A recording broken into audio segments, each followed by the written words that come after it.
Bien, continúo con lo que es mi momento 3 para la evidencia de aprendizaje de fisiopatología 3. En este caso es lesión térmica y nutrición.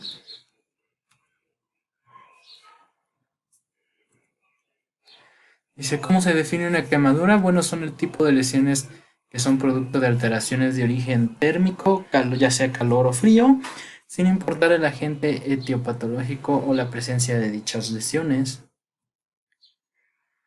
Tenemos aquí una pequeña tabla de tipos de quemaduras, ya sean por calor, tenemos por calor por frío, ya sea fuego directo o congelación, eléctricas como la industrial, química como ácidos, radioactivas como radiación de ya sea del sol o ionizantes como rayos X. Es el criterio de gravedad de un paciente quemado según el porcentaje de superficie corporal quemada. Bueno, tenemos aquí dos que dependen de la superficie corporal quemada. Si es mayor al 15%, bueno, se considera un paciente quemado crítico. Si este es menor, será un paciente quemado leve. Pasamos a cuáles son los 3 grados de quemaduras y qué parte de la piel se ve comprometida en cada una. Bueno, tenemos el grado de quemadura y su tipo. En primer grado, bueno, la parte que se ve comprometida es la parte epidérmica. En segundo grado, dérmico superficial. Segundo grado profundo. Tenemos dérmico superficial también. Y ya en la más severa es la de tercer grado subdérmica. ¿Qué es la regla de los nueve para determinar la superficie corporal quemada y cuál es su variación para niños?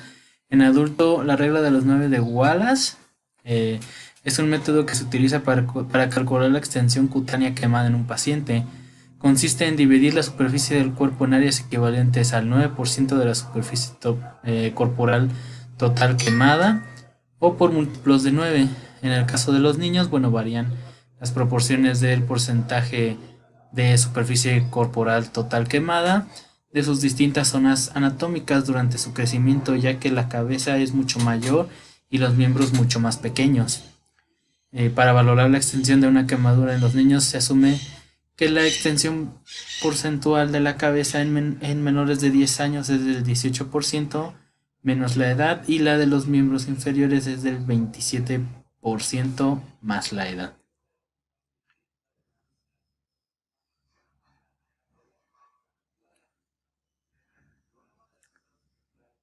Bueno, aquí tenemos, de acuerdo a cuáles son las consecuencias de la intensa respuesta hipermetabólica e hipercatabólica en la agresión térmica. Bueno, tenemos aquí la hiperglucemia con valores mayores a 180 miligramos sobre decilitros, desarrollo de la malnutrición aguda, sarcopenia secundaria, debilidad muscular adquirida, infecciones, difusión orgánica múltiple, la aparición de sepsis y finalmente la muerte. ¿Cuál es el déficit energético y proteico estimado en el paciente quemado? Bueno, en pacientes quemados ha sido estimado que un metro cuadrado de piel quemada genera una pérdida diaria de nitrógeno de 20 a 25 gramos, lo cual determina una pérdida del 20 al 25% de masa magra corporal.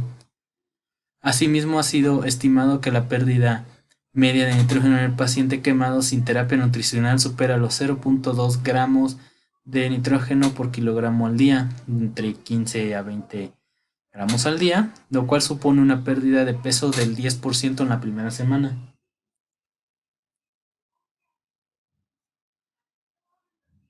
¿En qué porcentaje se eleva el gasto basal en el paciente quemado? Bueno, un aumento de la tasa metabólica basal hasta un 40% por encima de los valores normales.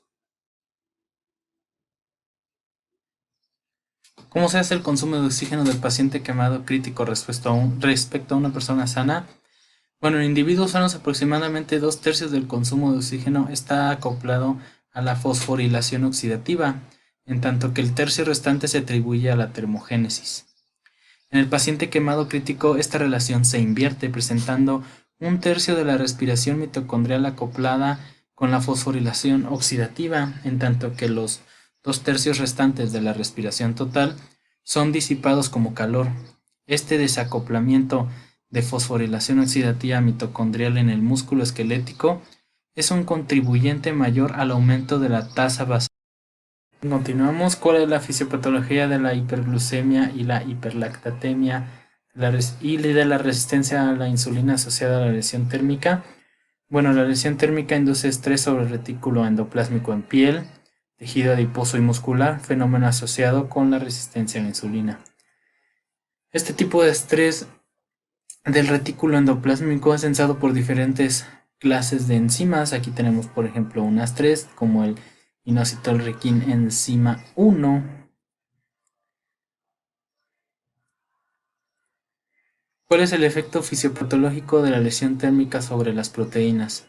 La depresión proteica aguda se asocia con difusión inmune, alteraciones en la cicatrización, úlceras por presión, así como en la mayor incidencia de infecciones. La respuesta hipercatabólica disminuye con el aporte de insulina exógena, desviando el balance entre la síntesis y la proteólisis, lo cual ocurre fundamentalmente en el músculo esquelético.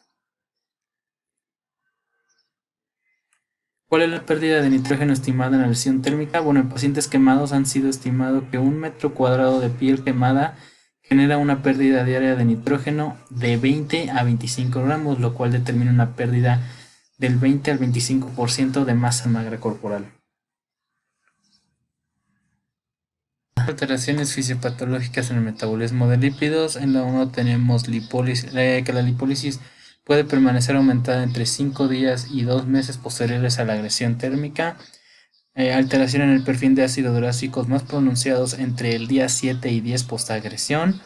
Favorecen el estado inflamatorio y de inmunosupresión posterior a la quemadura. Aumento persistente en los niveles de glicerol. Traducción de una mayor lipoperoxidación. La mayor parte de los ácidos grasos son reesterificados, lo que se manifiesta por un aumento de la lipoproteína LDL, triglicéridos y un descenso en los niveles de cuerpos cetónicos.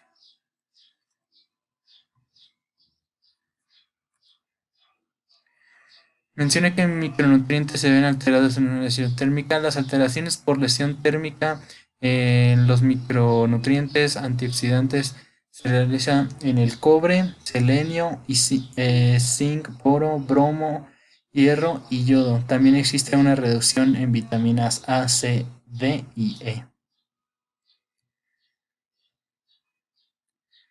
¿Cuál es la vía de administración nutricional recomendada para el paciente con lesión térmica? La utilización de la vía enteral de la elección en el paciente quemado crítico.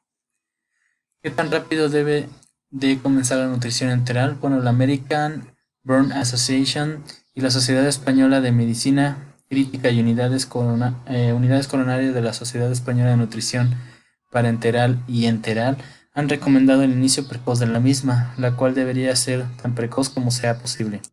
Bueno, menciona 5 beneficios de iniciar la terapia nutricional aplicada precozmente.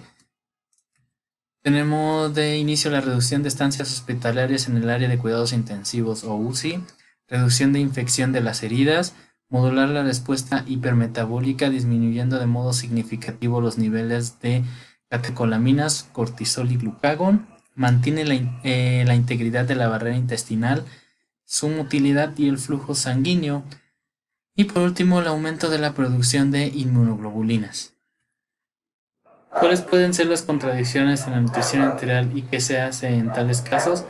Bueno, un aspecto relevante que puede limitar el uso de la vía enteral en el paciente quemado es la disfunción gastrointestinal y el fallo intestinal secundario al desarrollo de la hipertensión abdominal y eventualmente de un síndrome compartimental abdominal. En efecto, la enérgica reanimación con fluidos genera una reducción de la complacencia de la pared abdominal e híleo paralítico que pueden conducir a este síndrome.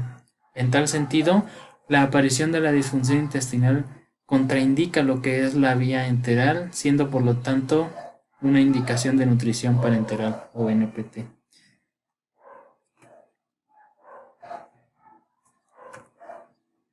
Nos dice cuál es la ecuación adecuada para el cálculo energético del paciente adulto con lesión térmica y cuál para niños. Tenemos del lado izquierdo, pues bueno, lo que es para adultos.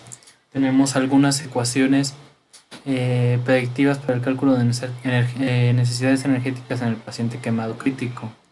En el caso tenemos la ecuación de Toronto, que bueno, calcula la postquemadura, en la ecuación de Carlson y la ecuación de Harris-Benedict, que bueno, también está dividida para hombres y mujeres, y pues bueno, aquí el resultado debe multiplicarse por el factor de estrés. En el caso de los niños, pues bueno, también aquí tenemos diferentes ecuaciones con peso, talla y algunas de acuerdo de la OMS. Y bueno, también nos dice que el gasto energético requerido también debe multiplicarse por el factor de estrés. Hacer los aportes de carbohidratos, lípidos y proteínas en porcentaje y en gramos por kilogramo al día. Tenemos una pequeña tabla. En el caso de los carbohidratos, entre 1400 y 1500 kilocalorías al día. Aquí ya tenemos en gramos entre 5 y 7 gramos por kilogramo al día. En el caso de los lípidos, tenemos unos porcentajes que oscilan entre el 15 y el 18%. Y de 1 a 1.5 gramos por kilogramo al día. En el caso de las proteínas oscila entre el 20 al 25%, mientras que en gramos es de 1.5 a 2 gramos por kilogramo al día. ¿Cuáles deben ser los aportes de micronutrientes? Nos pide presentar al menos 10. Tenemos ya esta tabla con glutamina del 0.3 al 0.5 gramos por kilogramo al día. Tenemos otro elemento como el cobre de entre 4 a 5 miligramos al día, selenio entre 300 y 500 gramos, así lo mismo tenemos ejemplos de zinc, cromo, vitamina C, vitamina D. En el caso, por ejemplo, de vitamina A, pues bueno, tenemos 10.000 unidades. En el caso de vitamina E, de 20 a 25 unidades, y bioflavonoides de 35 miligramos. Bien, así termino lo que es mi presentación en el momento 3 para la evidencia de aprendizaje de fisiopatología 3.